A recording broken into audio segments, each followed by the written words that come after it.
Buddy.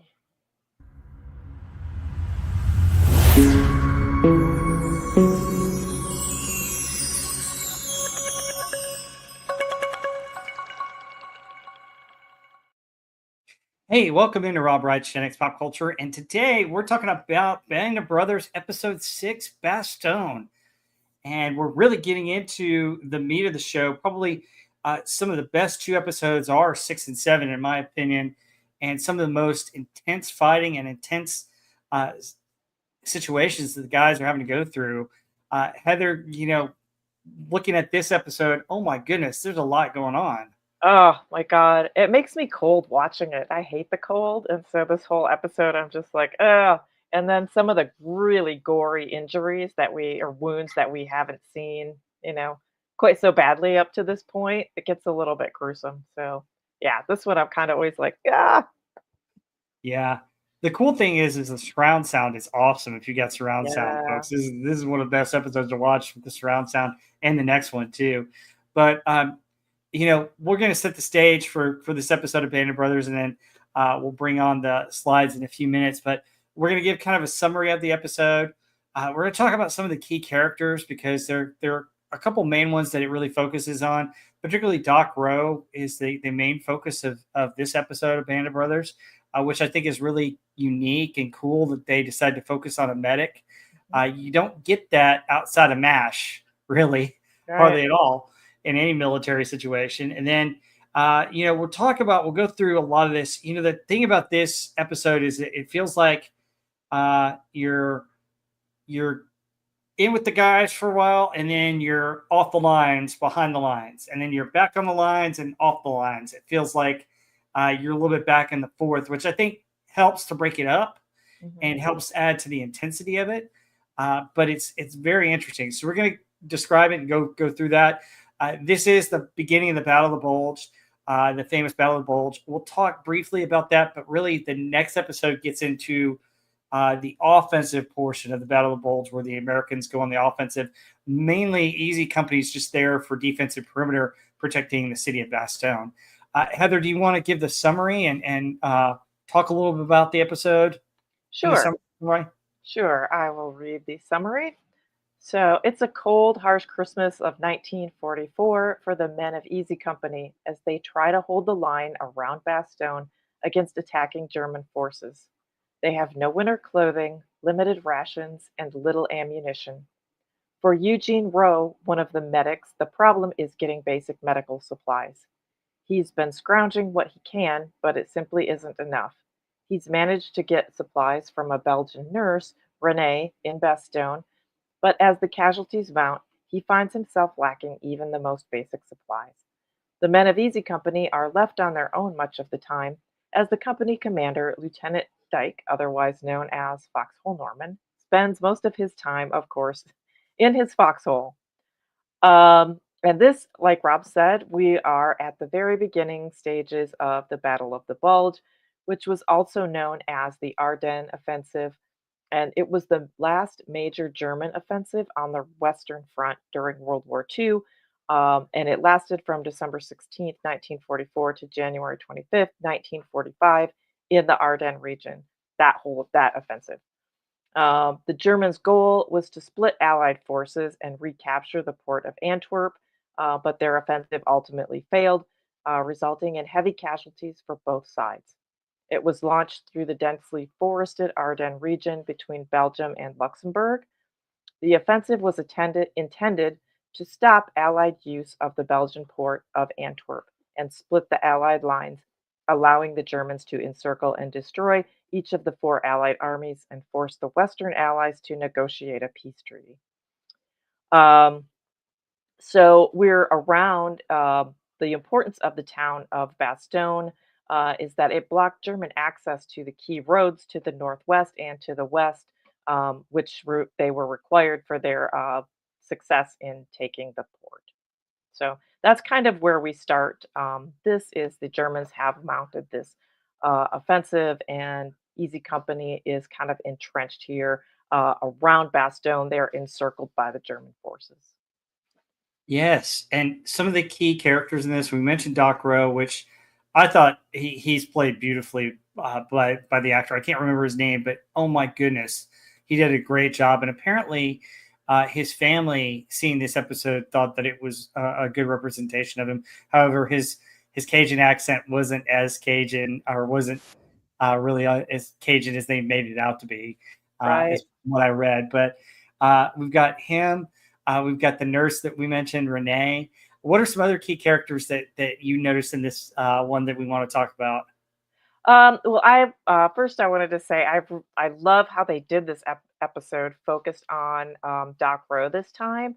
I Hmm. thought it set up perfectly for that because with all the men dug in foxholes in various locations through a lot of the episode, and then part of the story being kind of back in Bastogne and what they're dealing with there, it was a perfect choice, I think, to cover what happened here with him, going around trying to get medical supplies, attending to the wounded. It really lets you see all of the men in the company who were kind of spread out and dug in different spots. So that I thought was great. Loved seeing the nurse Renee Lemaire, who's based on a real person there, and kind of just shows the how the civilians were caught up in this because they didn't have time to evacuate. The Germans had surrounded the area so quickly. A lot of people were stuck there, and she just volunteered to help. Babe Heffron is another one. We get some funny stuff with him in this episode. Joe Toy, who's one of my recurring favorites, and God, he's got some tough problems in this episode. Sergeant Martin, of course, Captain Winters again, Buck Compton, who also is having a rough time in his own way, and of course, Wild Bill again, who who has some unique issues of his own. So to say. Yeah, Yep. We'll get into those in a minute here. There's also the other medic, which I don't know that they name him by name, but it's Sabina, yeah, Corporal Sabina, yes, and it's really interesting to hear and see their stories on this. But yeah, I think it's really interesting because you see it through the medic's eyes, and these guys, based upon what I'm reading in the book and what I've heard, is they revere Doc Roe because he's always there for them. And, they put him in for a silver star, but he never got it. And yeah, it's sad because he's risking his life going everywhere without any weapons to try and help these guys and get them patched up and get them out of the battle and back behind the lines so that they can properly be treated. And just all that he's had to do, particularly in this episode, is interesting. And the other thing about it is I think you show kind of the different areas where they're stationed. So you had the battalion headquarters, which is kind of, so it's a forest area. The battalion headquarters is kind of behind that forest area. Easy Company's up on the front lines. They're spread out in different areas along the line. And so, sorry guys, that's my dryer beeping at me saying it's almost done.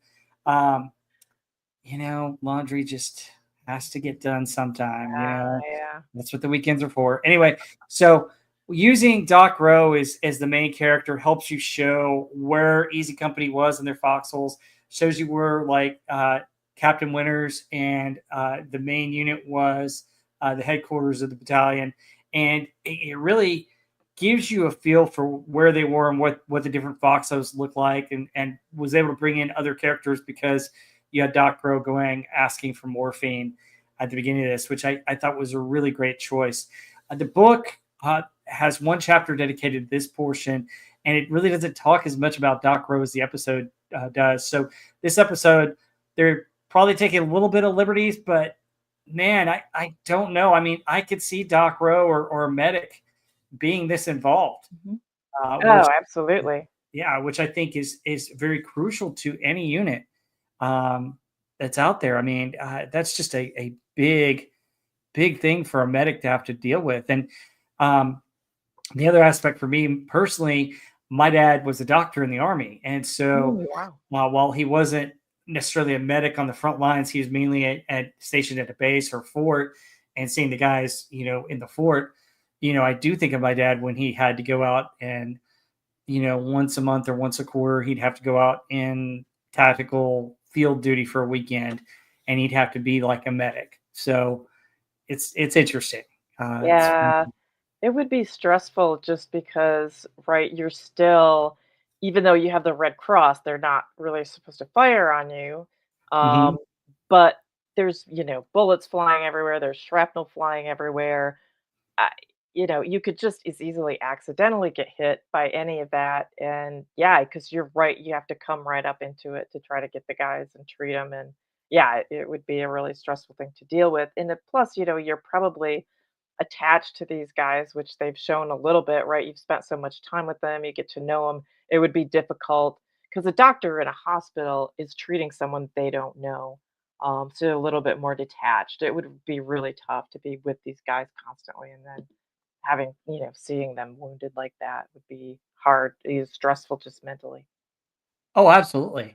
And we already saw Doc Roe a little bit with the friendly fire incident that we talked a couple episodes back with Moose, where he was getting mad at the officers for not uh, putting the proper tags for morphine on. So Yeah. it's just a lot of stuff. But let's get into this. I got a couple slide pics of the very first scenes on here, and Doc Rose walking through that winterly wasteland, and oh my gosh, that just gave me chills just watching that scene. I Yeah. don't know about you, but oh my god, God, it looks so cold. I did see a little bit of the making of this though, how they made the snow like with shredded up different stuff and mhm. made it look like snow. It's pretty interesting if you ever get a chance to look at some of the behind the scenes. But man, they did a great job of making it look just freezing. It hell on earth that finally froze over. Um, and everything looks the same. It would be so confusing, like trying to find where your guys were, where's the enemy. But it just all looks like a white blanket. Yeah, absolutely. And here's what my understanding of that area of Belgium is that they planted and harvested trees, pine trees in that area. That's why they're so neatly done in rows. And while that's interesting, if you've got miles and miles of those neatly done rows, it can get confusing because they all start to look the same after a while, and it's easy to get people lost. And there's several stories in the book of guys getting lost, and we're going to discuss a couple in particular that do get lost. But it was kind of eerie when he comes upon like that German encampment where God, everybody's frozen. I'm just like, oh my gosh, that was creepy, like a horror movie, right? Like, like yeah. got all this fog and freezing snow, and you can't see anything, and all of a sudden you stumble on these frozen bodies. It'd be like, oh my God. Yeah. Yeah, horror movie, atmosphere there for sure. Oh yeah, and it's just like, is the thing gonna pop out? Or the White Walkers, the White Walkers there from Game of Thrones. Yeah, yeah, or are we gonna get wampas? Yeah. So anyway, so yeah, he takes a walk, and then our first scene is really kind of the update, and it talks about everything. So this first part was in a book. I didn't obviously to get pictures of this, but they had a huge fog as well. So not only was it cold and damp, but you had frozen fog. Don't know if you know what that's like, but that's never any fun. Just to get regular fog is bad, but fog in the cold is 10 times worse. Yeah. Um, so they had it so they could get supplies in, and uh, Germans were even crossing the line and didn't even know it. So there was one that came all the way back through the line, almost to the battalion, to go to the bathroom. And the way it's read, the book is a little bit different than what happens here in this episode. Winters kind of stops Doc Roe, holds still, and then he's come and see here. In the book, there were a couple of guys with Winters that aimed their guns at the guy, and Winters just kind of holds up and then does the come and see here, and they get the guy, and the guy just kind of surrenders, and they send him back. But not long after that, you've got the company CP, the generals looking to get updates, and there's where we have Nixon popping up, and they give a couple of updates on the line and what's going on, and basically they're telling them, hey, you got to hold the line, you know. Well, I can't believe, okay, right before that, Winters is shaving for crying Hmm. out loud. Like, oh my God. And then with the ice and everything, like when your face is cold, you're getting goosebumps and he's trying to shave. Like, ugh. I don't know if anyone's out, in the military. Can you actually shave when it's that cold? It's just looked awful. My God, that looked terrible. And then, yeah, this scene comes up. Okay, the guy is like, asking, and Dyke kind of gives him a BS report first. And then I love how Winters jumps in and he's just kind of tells it like it is. Like, look, we don't have enough people. We're spread through too thin. The enemy's coming through the lines. And I mean, the general is just kind of like, yeah, hold the line, close the gaps. A lot of crap headed this way, and leaves. I'm like, all right, I guess, like, make the impossible happen. It's Yeah. Gee, it's a thanks. good thing. Yeah, yeah. Thanks a lot. Thanks for the update. Yeah. So yeah, we get that. We get the report. And then, we get Doc Roe. He's looking for supplies. The first battalion is what they said pulled out of Foy, and they speculated heavy stuff was coming their way. So um, we see them going back to their foxholes. And here's the other medic, Spina, that's with Doc Roe, digging a foxhole for them. Oh, And I love the way Nix looks when he climbs out of the foxhole. oh, you He's mean like, that? yeah, he just, because Winters or the other guy is standing there talking to the general, and Nix just kind of climbs out like, oh, hi. He just woke up. Yeah, Captain Yeah. Nixon, you have a report? Yeah. He goes, I walked the Yeah. line at 3 a.m. FKHC 2005 says his grandfather took part in the Battle of the Bulge from the air as he flew a what is it, dash 51D out of England. Oh, Interesting. sweet. P-51. Yeah. Oh, that's awesome. Also saw an older man years ago with the word nuts on his hat. I think he may have been there at the siege of Bastogne. Cool. Yeah, that's so we're gonna get to that. That's a big part of the ending of this episode, which I think is cool. Um, but yeah, this is kind of the situation. You have so this part of the Battle of the Bulge is kind of the holding defensive part, and then you're going to see the offensive part in the next episode with the Battle of Foy, or I've heard it pronounced Foy, Faw. I don't know. Maybe I'll find out when I go the Yeah. proper pronunciation, Yeah. but really you're seeing a defense to kind of hold and then do it. It's kind of I hate to draw this analogy because I know some people don't like it, but it's kind of like football, where you're basically the other team's got a little bit of momentum, and your defense has to come up with a big stop.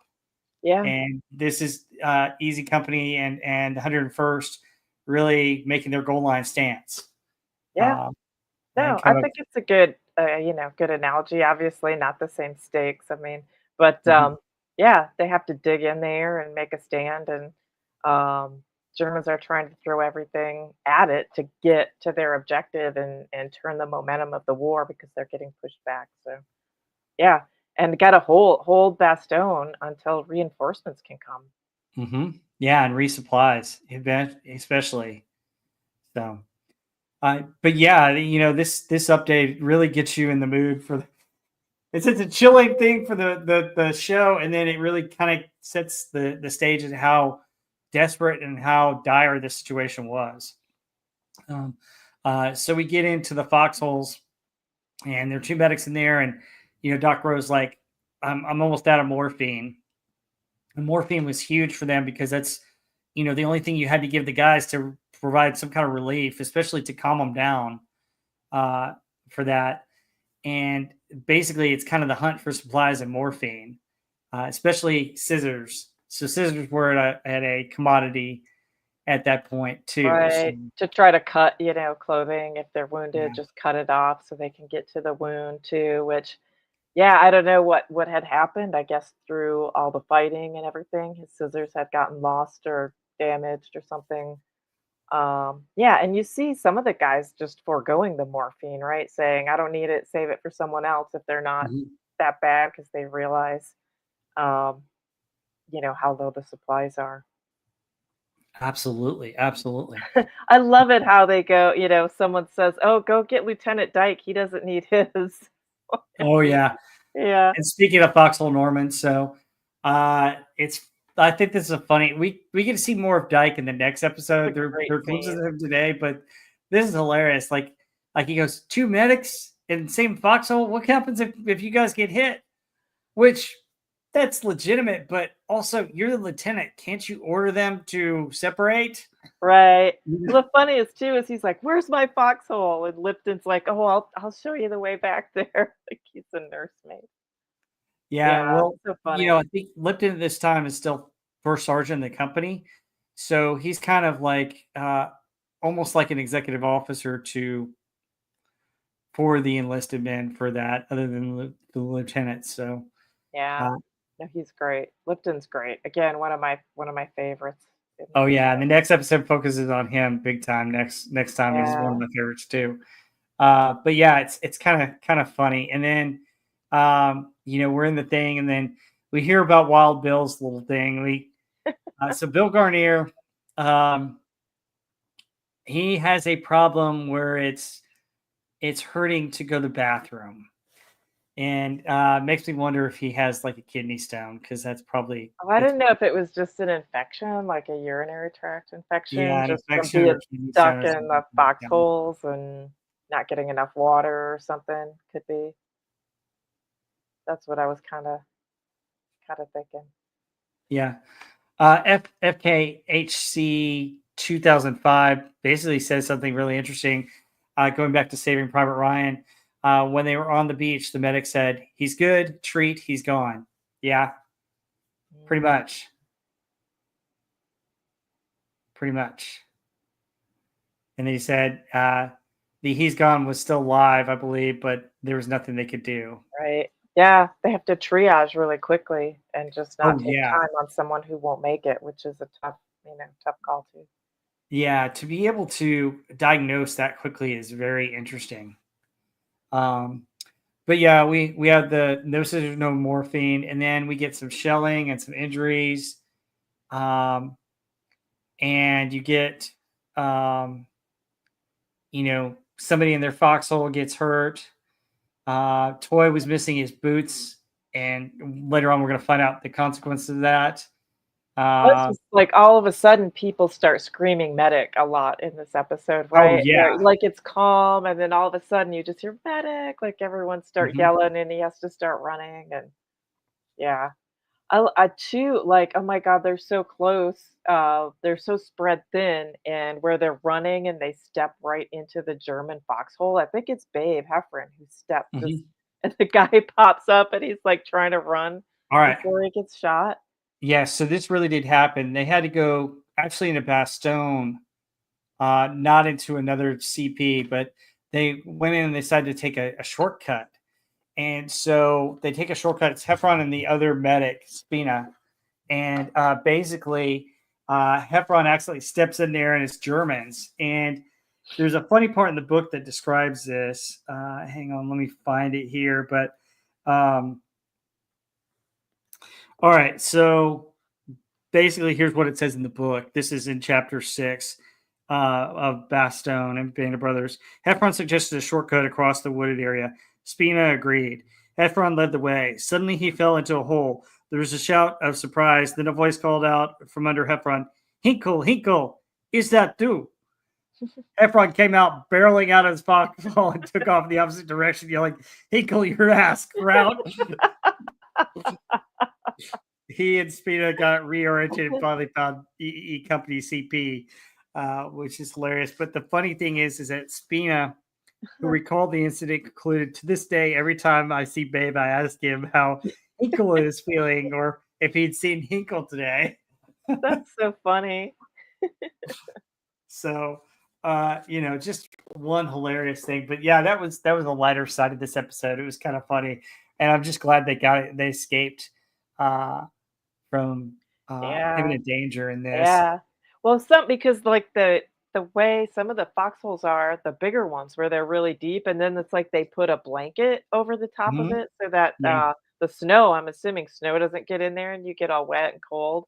And then, with it snowing constantly, it's probably difficult to tell where the ground starts and where the foxhole is if it's been covered with a blanket. So yeah, he just steps right in it. He's lucky he didn't hurt his ankle or something too, like stepping in a hole. Oh, absolutely. Absolutely. Yeah. I mean, he could have gotten hurt.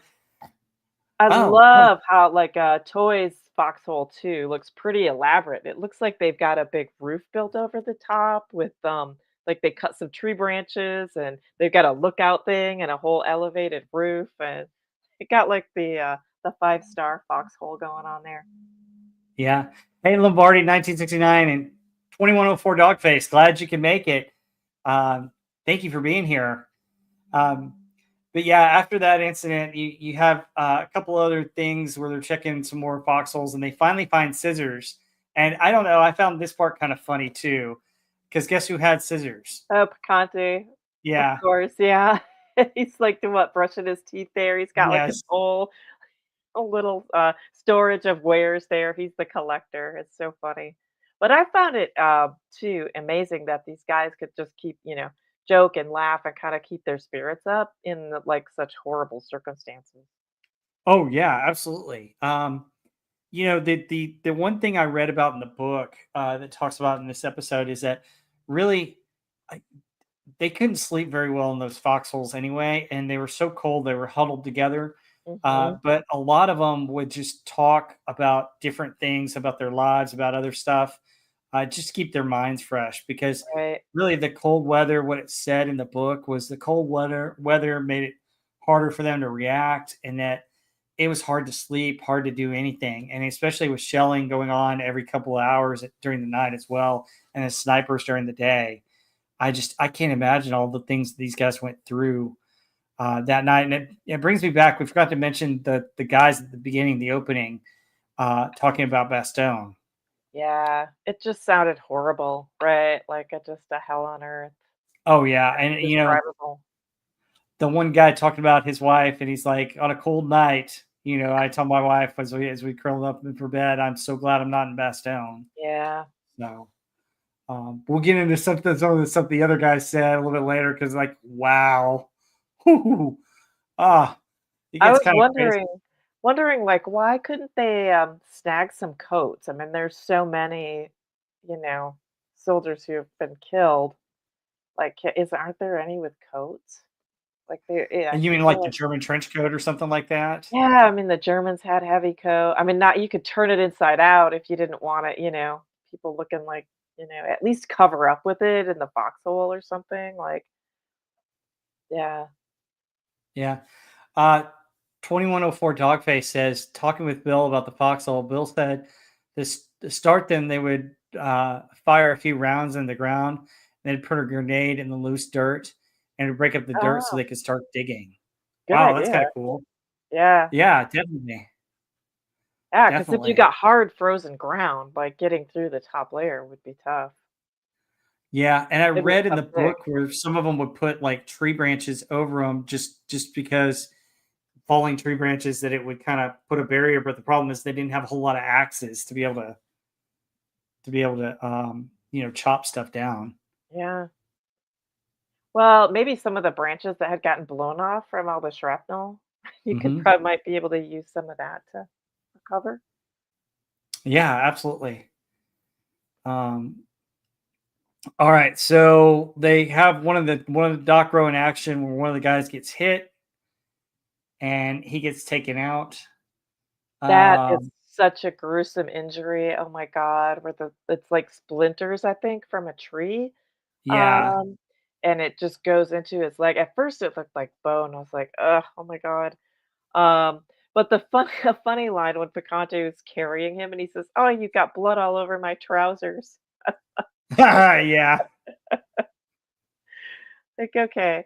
Um, yeah, but I thought too it was interesting when they go back, they take him back into the town and they say the Germans had captured all the doctors in the medical supplies, like in their first push toward the city.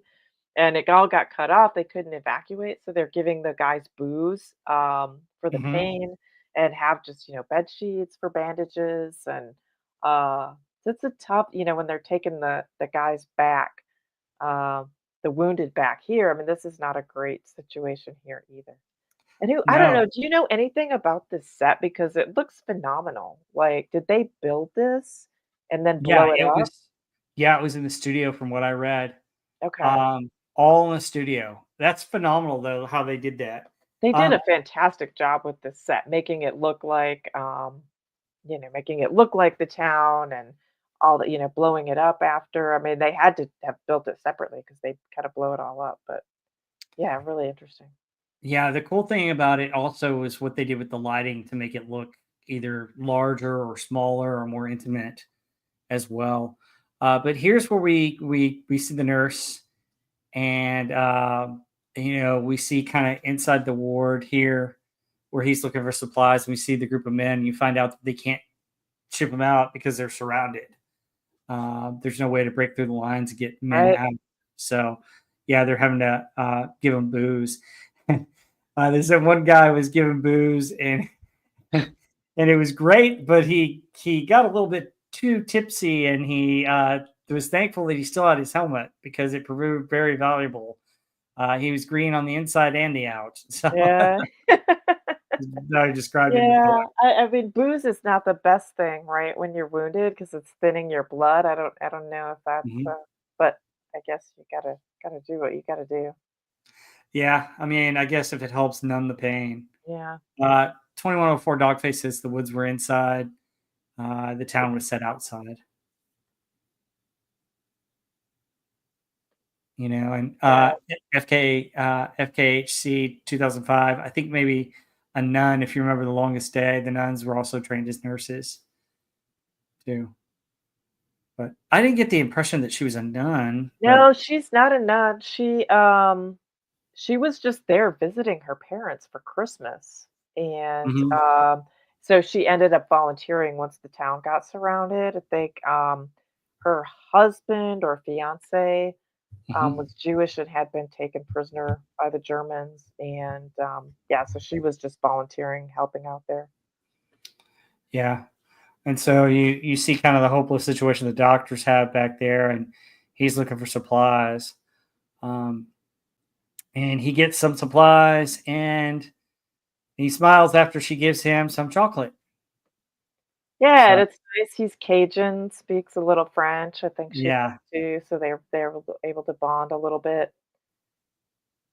Yeah, the 326th Medical Battalion was captured early on as the Germans encircled the town. Yeah, Mhm. and took, the doctors, supplies, um, yeah, made it really tough.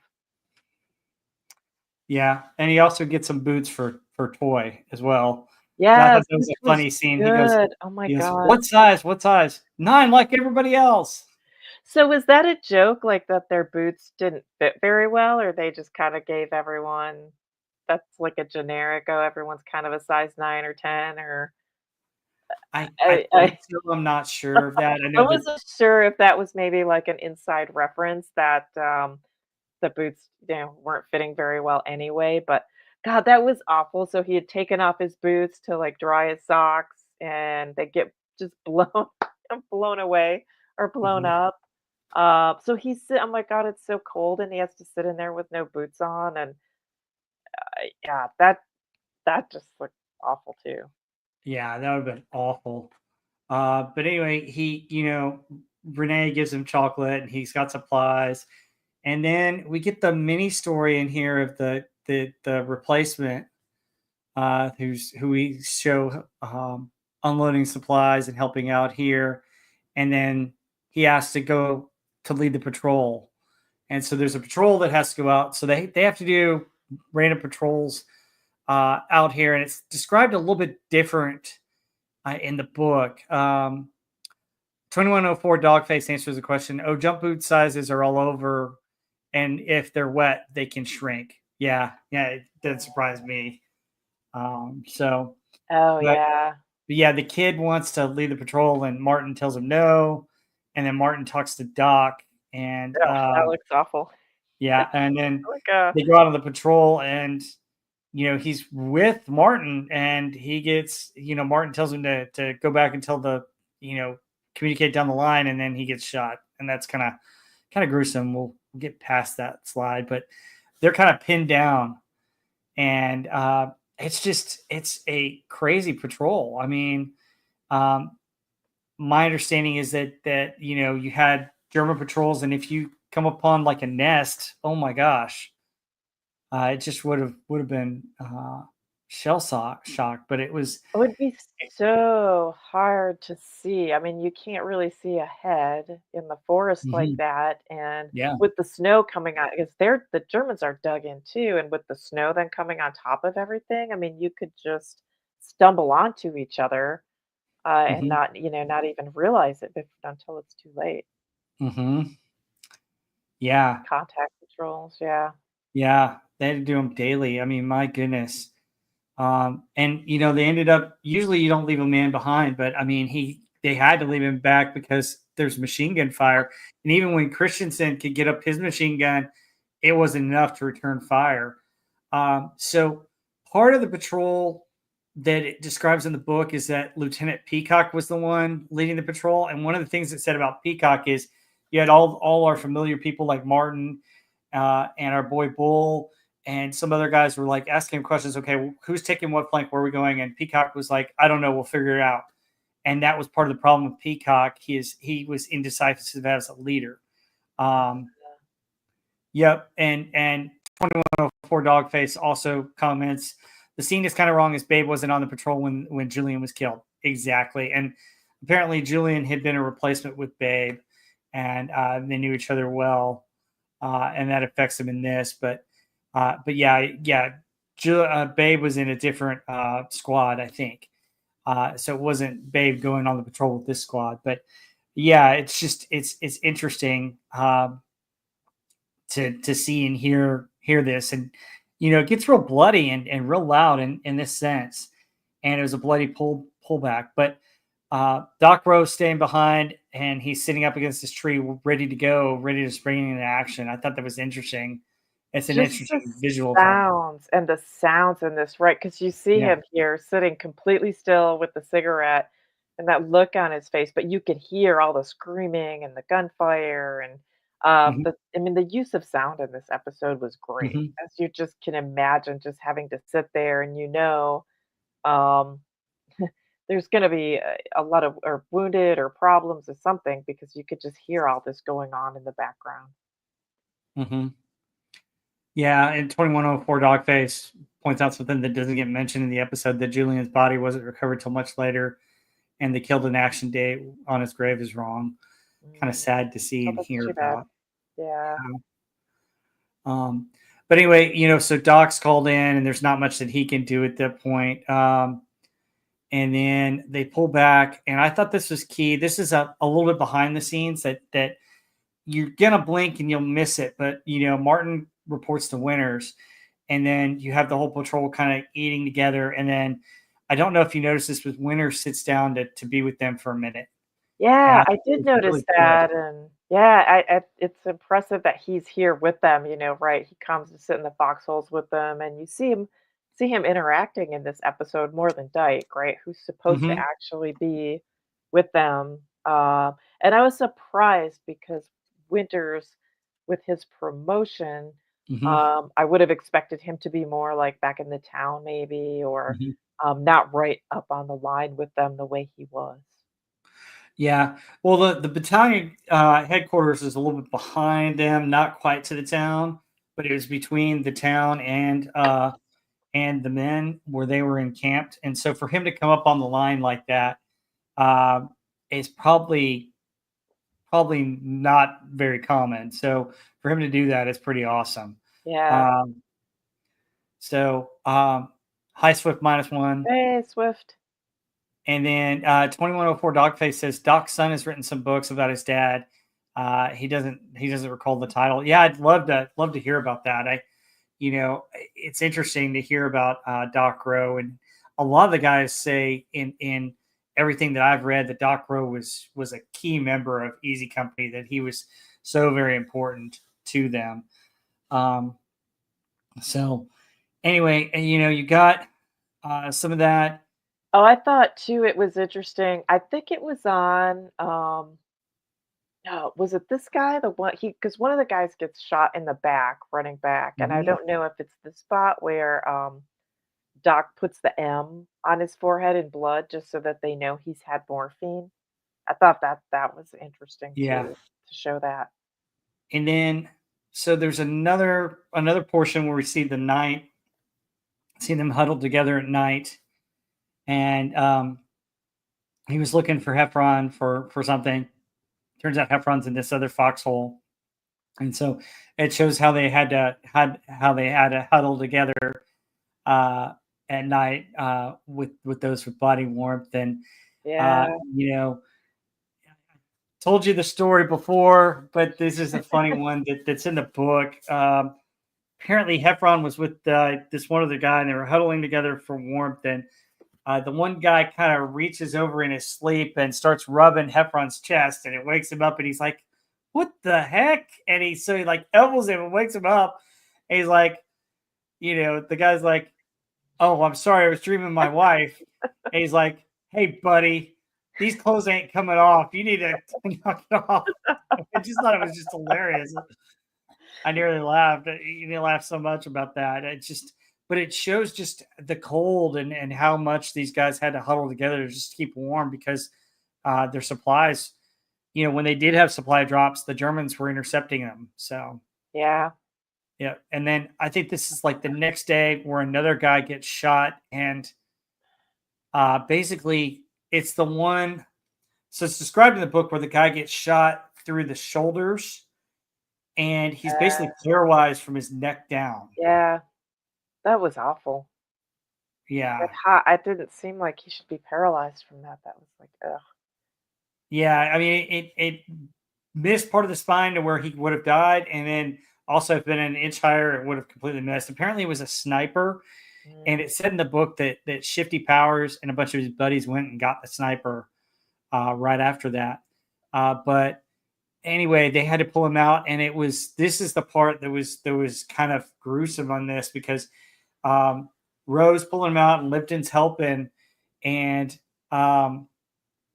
they're asking him if he's okay. Can he feel anything? And he looks over, Lip, you're standing on my hand. Yes. He can't even feel it. And it's Yeah, just, like, he oh couldn't my feel it. gosh. Oh, Yeah, that was awful.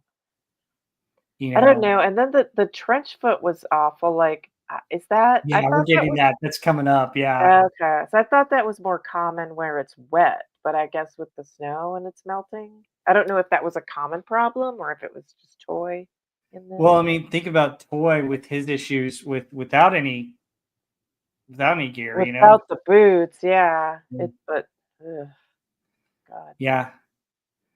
Let's see. 2104 Dogface. So if you read the book, the Filthy 13, it talks about the Pathfinders jumping in to set up the airdrops. Interesting. So, but yeah, they go back into Bastogne, and this time he's helping out a little bit. He's telling the guys that he's paralyzed, and you see him and the nurses. And then you get a couple of breaks where there's some in between time where he and the nurse get to talk, and we get to find more about her. Yeah, it's some good character development moments for him and for the nurse, just to Yeah, I think get this to scene's know right them a here. little bit through hmm these scenes. And I thought it's really key right here, where he says, she has to touch your hands. They heal people. Your touch calms people. It's a gift from God. So, which is very interesting. And yeah, 2104 Dogface. Yep, exactly. In real life, Right, unfortunately, they never met, and Hollywood took liberties to tell both of their right. stories. I think you have to, right, for purposes of the show, have them Oh yeah. interact together because otherwise you couldn't tell each story. You couldn't, and it was good that they honored her as being part of this. And the only way to do it was really to have her interact with him in this. hmm Yeah, I thought it was good. And the sad thing is she says, I never want to treat another wounded soldier again. Yeah. So. But so we get back in here, and we've got Joe Toy, and we got his trench foot, and oh my gosh, oh, just the all the stuff the Toy went through in this. Oh I my goodness, know. dude. Yeah, Oh that's been brutal for him. yeah. So he finally gets boots, but now you know, Now he's got trench but foot. he's tough. I love his toughness, man. It's just you can't help but admire it. And he basically tells him, change your socks, wear the wet ones around your neck to dry up, and keep your foot dry. Right. Was it, Uh, I guess, I mean, someone in the military would know, or people in the chat, isn't it more common? Like, wasn't trench foot more common in like Vietnam where it's wet versus here? mhm. And maybe it's just because of the snow melt. I'm not sure. I don't know too much about it, but it seems like it was a bigger problem where you have wet. Mhm. Yeah. Also, one of the things that they mentioned, I'll mention it here, is that with the snow and the ground and the cold, the expanding, contracting of the foxholes too with the Mm. ground. It's kind of crazy. Um, so yeah, we get a few things with Toy. Um, let's go into a couple other things really quick. Um, so we had a scene which I don't have shots of with Buck and Babe and Bill, and they're in there, and this is interesting because you we're starting upon Christmas. It's almost Christmas time, and they're talking and they're asking Buck about college, and this is where Buck reveals that his girlfriend, uh, you know, left him and called it quits. And the picture that he shows is actually a real life picture of him and his wife. Yeah, that's kind of cool. Okay, might as well use one, right? He's already in it with a girl, makes it easy. Yeah. So, but yeah, I thought that was interesting, and you get that, and it's very fascinating. And then this is also where we get The supply drop, right? the Don't we get a supply supply drop. Well, you drop get the in planes in here? there and the straight, and then you also get that night where the men are gathered around, and uh, the Germans have surrounded us, and they've asked us to surrender. The American commander replies, "Nuts." So, Yeah, I um, always thought that was weird. Like, I was always like, I don't get it. Like, what the heck does nuts mean? Does it just mean like, you know, heck with you kind of thing? Or, I mean, I don't know. I never understood that. It's kind of odd. yeah. Apparently, in the book, it says really didn't inspire the men like it shows in the story. Means nothing. Well, I wouldn't have been either. Like, I don't know how I would react. It's like, okay, you're wishing me Merry Christmas from somewhere more comfortable than I am. It didn't seem, I didn't think it was very motivational. I don't know. Like the look on Rose's face in that moment where he's just kind of like, not looking that happy. That would have been more my response to that. But it's fine. Like, yeah, we got a job to do. We're dug in. We're gonna hold the line. But yeah, I don't know if that would have been super inspirational to me. I liked the part with the strafing planes. I think that was actually an incident, right? Because they to do the airdrop, like the Germans were also close, and so to prevent them from getting the supplies, they had other air support, right, to protect Hmm. the planes dropping the supplies, and then to kind of fire on all the German positions while they were dropping, and they couldn't tell who was who. I think they were supposed to hold like signs out or flags, and so they end up like shooting a little bit at some of our own soldiers until it gets, and then they're firing back, so they think they're German soldiers, and they ended up, Yeah, coming out to stop it. But yeah, a that'd little be a crazy. sight. Wouldn't that be an incredible sight to see all those, um, the parachutes and the supplies coming down? I thought that looked really cool, the shots of that. Yeah, I thought that was great. I love the cinematography there. The other thing about it is you've got all the stuff happening Christmas time, and yet the generals and the CP, they get the turkey dinner while the guys are given K rations and stuff like that. Um, Right. you know, Oh, JRC 99US says nuts equals screw you. Okay. I was like, I yeah, never got it. I was like, what does that even mean? yeah. Um, and yeah, ironically, the sad thing is that the Battle of the Bulge happened after Market Garden, where the Allies were told that they could end the war by Christmas 1944. Right. Hmm. Yep, exactly. So, but yeah, you've got that, and then at night you heard the Germans singing "Silent Night." Yeah, Um, that was kind of it was a cool moment because it like kind of humanizes the enemy and mhm. um yeah, interesting. It kind of creates an interesting little paradox there. Yeah, not many people know that, but "Silent Night" is actually a German Christmas Yeah, it carol. is. Yeah. Um, but yeah, we're getting into the nitty gritty here, and we find out that Harry does something really stupid. He starts a fire, and Winters comes up. I don't think that's a good idea, Harry. Oh, wait, before that, they're celebrating Christmas in the Yeah, foxholes, and yeah. Malarkey is the hero of the night with the cigarettes. They have, like, Oh 2 yeah, cigarettes. the Everyone's Lucky like, "Yeah." Strikes. Yeah. But then the other guy is like, "Hey, lemon powder snow cone," and he's passing, like, the thing of snow. Yeah, so I read in the book that they really did that. So they had rations of lemonade Ah, and okay. just mixed with water. So what they would do is they would just Put it on mix the it with the snow. snow and it became a snow limeade, you know? Okay, that's good to know that that was actually, lemon on it, because I thought he was like, "Here's some nasty snow." Yeah, yellow snow. Yeah, We don't want that. folks, remember, stay away from yellow snow. Yes. It's not what you think it is. Mm-mm. Yeah, smoke 'em if you got 'em. Right. Well, the other thing about it was, you saw the one scene in the trench where he lights a cigarette and passes on the one guy can't even. I am so cold. Yeah. Like, well, dude, Yeah. don't waste the cigarette. Pass it on if you're too cold. Well, I mean, the cigarette might have warmed him up. I don't know. I'm not a smoker. I've never smoked, so I don't know if it warms you up or not. It doesn't really warm you up, but it's a sort of a nice little dopamine hit when you're miserable, Ah, okay. you know. Yeah, I had fraternity brothers who tried to do that when I was drunk. They tried to put it in my mouth, and I kept. This is a side story.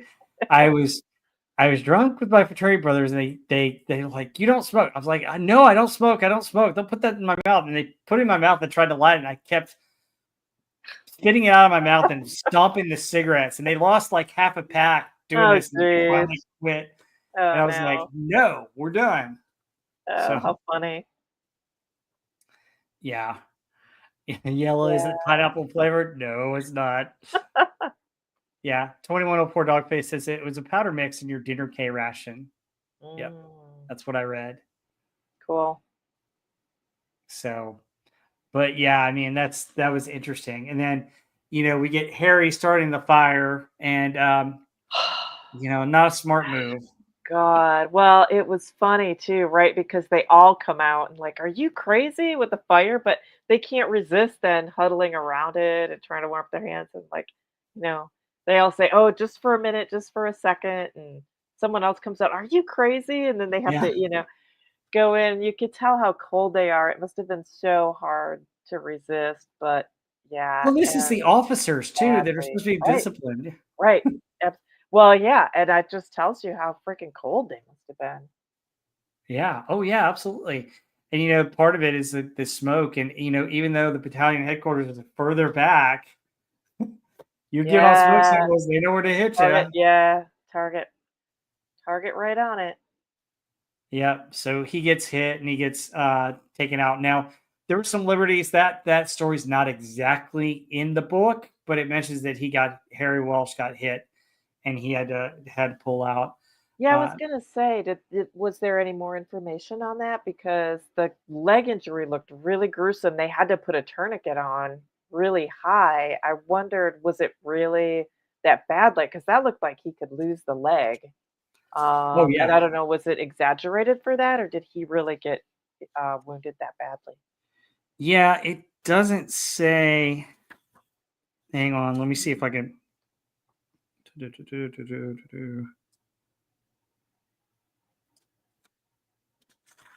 Because that, I mean, that looked so bad. That really looked to me like he would lose that leg with the tourniquet right there. Um, Lombardi Yeah, 1969 says Easy Company must have been happy that General Patton saved them. They never, no, we're not. We're going to they talk about were it in a not, second. they said they did not need to be saved. Not one of them would ever admit that they needed to be rescued. Yeah. It doesn't say in here. It doesn't say anymore, but it just said that he got hit in the leg and that's it. But you got to think that it wasn't as serious because we see him later on. And Uh, that's what I couldn't remember. I'm like, "Do we see him later on or not?" So, yeah, yeah, we did. that must not have been right. Not must not have been really as bad as what they showed in the episode. Yeah. They also burned fuel tablets they used to heat up their coffee. That didn't produce a lot of flame. Yeah. Yeah. That's another thing they did in there. And apparently, one of the foxholes has so somebody lost their coffee cup and it fell and it got buried deep within that trench. And apparently, supposedly, it might still be there if somebody were to go into that trench that's Mm, still kind of preserved there and dig in. They might be able to find a coffee cup for one of the Easy Company members, which I think is kind wow. of funny. Well, Uh, don't people go around this area with metal detectors and try to dig stuff out oh even though I yeah, don't think they're supposed to? oh yeah, yeah.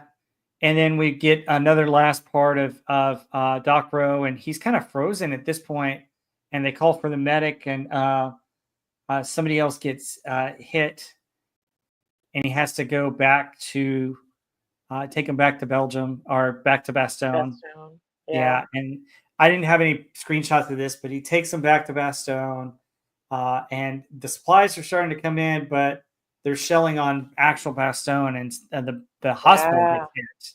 Yeah, the town is just getting totally pummeled, on fire, and yeah, it looks like the roof collapses of the Mhm, church that they've made the makeshift hospital. I mean, it looks like it's completely caved in. So I don't know how many, if that happened like that, how many, because there were a lot of wounded in there. I don't know if people were ever able to get out. The nurse is killed in there in the collapse. Um, so yeah, it was very sad, really heartbreaking when Roe goes in and he's looking through all the collapsed rubble and he finds her headscarf, and I'm assuming her body is under there under the collapsed rubble. mhm. Very, Yeah, very sad. 2104 Dogface says the easy section is on private land is posted. Very few tour groups get into the location. Yeah, I've seen pictures and stuff. I'm gonna see it when we go on that when I go on that tour. And apparently there's uh, right back behind it is like a memorial for all the Easy men that passed away in there, and it lists their names and everything. And Oh, cool. you can see some of the foxholes, but interesting. But yeah, she passed away, and all he's got left is her blue band. So kind of sad. And then he goes and finds Heffron, who had injured his hand, and he goes to see him. And the interesting thing is, throughout the whole thing, he's calling him by either Heffron or his first name, which is really Eugene. And this is the first time that he calls him by his nickname, which is Babe. Yeah. Which too, I mean, that's this scene kind of said a lot of things for me. I love how they do this in the moment where he first pulls out the band and he kind of looks at it like, it's kind of his only remembrance of her, and then he, wants to put it back, but then he thinks about it and it's like, nope, we have to use what we have, and she would have wanted it that way. She would have wanted it to go, to use it to help someone, to bandage someone, and ultimately, I think it was the best way to honor her in that. And then with him never calling him babe, I just wondered if it was easier for him to kind of keep just a slight detachment, because you're kind of the one there constantly seeing all these wounds and people getting Mhm. injured and having to treat them, and it would be harder, I think, if you're really, really close friends with them. I just wonder if there was part of it how I had a little bit to do with that.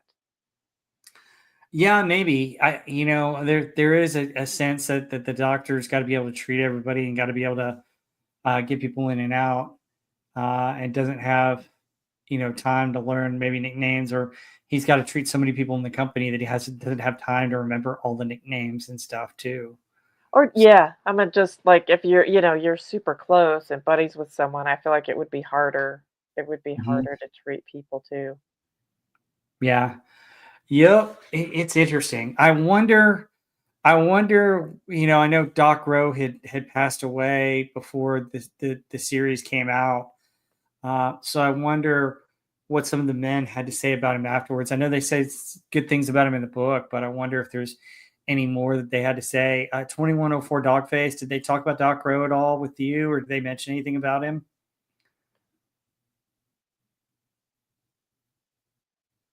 So I don't know. I just thought it was unique. And then Yeah. we end the episode. I pulled this. There are not many more screenshots with Patton breaking the lines so that the supplies can get through, and basically the 101st Airborne, gets recognized as the battered bastards of Bastogne, which we'll talk a little bit more about in the next episode. Mhm. But they're famous for that. And then, uh, you know, there's this whole thing about Patton saving them, and the 101st Airborne basically says to this day they won't acknowledge that. They said we didn't need rescue, you Right. know, and they talk a little bit more about it in the next episode. That's why I didn't get too much of the Battle of Bulge and Patton, because it kind of happens in between these episodes, Yeah, and yeah, it really yeah, gets set up a little bit more in the next one, which is my favorite Band of Brothers episode by yeah, far. But this episode is ranks up there as one of the best. Uh, yeah. so overall thoughts on this episode? How would you rank it? What would you say about this one?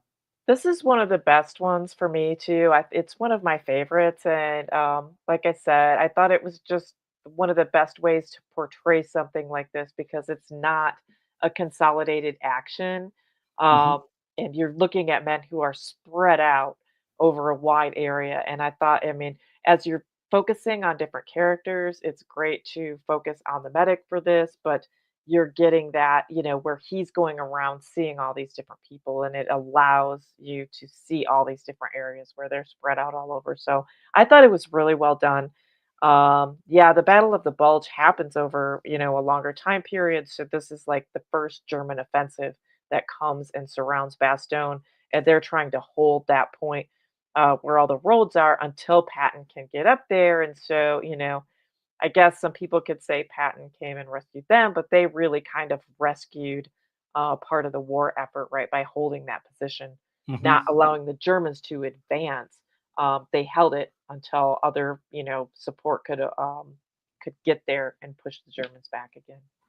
Yeah, and 2104 Dogface answers our question about Doc Rowe. They said, yes, they all had great things to say. His son is very active with other families and unit events. So that's Oh, cool. awesome. I Yeah, love that's really hearing nice.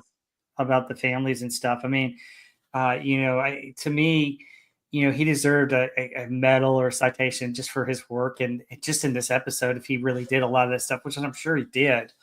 Um, which just shows his dedication and stuff. I mean, if you're up running around in between all these guys, you're risking life and limb, and a whole lot more that people aren't giving you credit for. Absolutely. Just because you don't have Absolutely. a weapon in your hand doesn't mean you can't be a hero. Yeah. Oh, Uh, absolutely.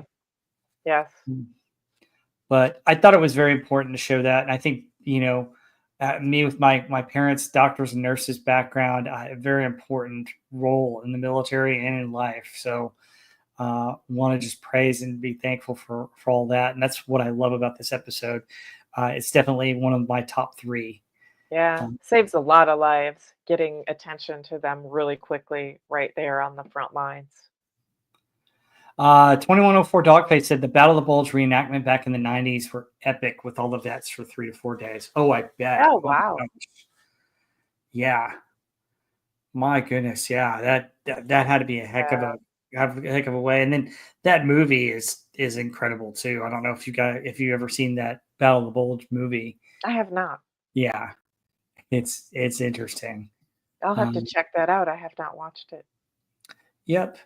But yeah, this is one of the key episodes, and this is kind of a turning point because after this we get kind of the turning point in the war where the Allies go on the offensive and really start to take it to the Germans right up to Germany. So we're coming up to where they're fixing to take a couple of places and then go into Germany. So folks, stay with us. Our next episode will probably be in another couple of weeks. Not next week because we got other stuff going on, but it'll probably be that first weekend in April that we'll do episode 7 for you guys. Great. So, Great. all right, Looking forward to it. yeah. Oh, I am too. It's my favorite episode of the thing, and I think it's Yeah. one of the longest episodes of the series. So, Yeah. really good episode. We got 7 and 8 next month, and then in May, right before I leave on my trip, 9 and 10. So, Cool. yeah. Actually, this is interesting. This, 2104 Dogface episode 7 has one of the real big debates about Dyke. Ah, yeah. Yep. I mean, Yeah. you kind of feel sorry for him, and I don't know that he was as bad a commander as everybody portrays him. I just think he wasn't a field commander. Right. Just out of his element. That was Yeah. his strength. Yeah, and I just, it's one of those things where if you promote somebody too quickly or move them in the wrong position, it's not going to go well. Right. So, and we'll talk about that next week. All right. Anything else you got coming up? Anything else we want to mention before we say goodbye to everybody? No, I guess we're back here in 2 weeks for this, and then in 3 weeks, I think our songs of the '70s, right? Oh yeah, we kick off Yeah. the songs of the '70s with 1970. So the Yeah. top 40 of 1970. We're gonna swing in the '70s. Yeah, that'll be fun. And then Wednesday, of course, is Pop Culture Breakdown on Jim Mm-hmm. Cox channel, which talking about Porco Rosso, which is a Yes. great animated movie if you haven't seen it. So Mm-hmm. yeah, hope to see everybody there. And yeah, great. Thanks for coming to the chat. Oh yeah, absolutely. Thanks. And then, folks, leave some comments. Let me know in the chat if this is one of your favorite episodes, what you thought of the episode. Feel free to chime in what you thought was a key moment here. It's interesting. The 215th of Concord and Lexington kicks off in April. Oh wow, that's awesome. Wow. Yeah, Revolutionary War. Wow, 250th of Concord and Wow. Lexington. Oh wow. Yup. Yeah. Oh my goodness. Yeah, in April. Oh man, that's a sight to see as well. I mean, folks, 2104 Dogface. Feel free to leave a message in the in the in the The in the thing, comments. tell us in the comments, telling us where you're going to be and where your group is going to be, because I know that some folks may want to go to that. I love Revolutionary War history as well. I mean, just about anything. My mom's big time into the Civil War, so always get some of that. 350th of King Philip's War. Yeah. Wow. Yup, that's interesting too. So all You know kinds of the stuff. history. Yeah. All right. Well, folks, thank you so much for being here. If you're catching us on a replay, please leave some comments. We'd love to find out what you think of this episode. What's your favorite episode of Band of Brothers? Let us know below in the comment section, and we will see you on the next one. Take care, everybody. Thanks. Bye, everybody. Bye.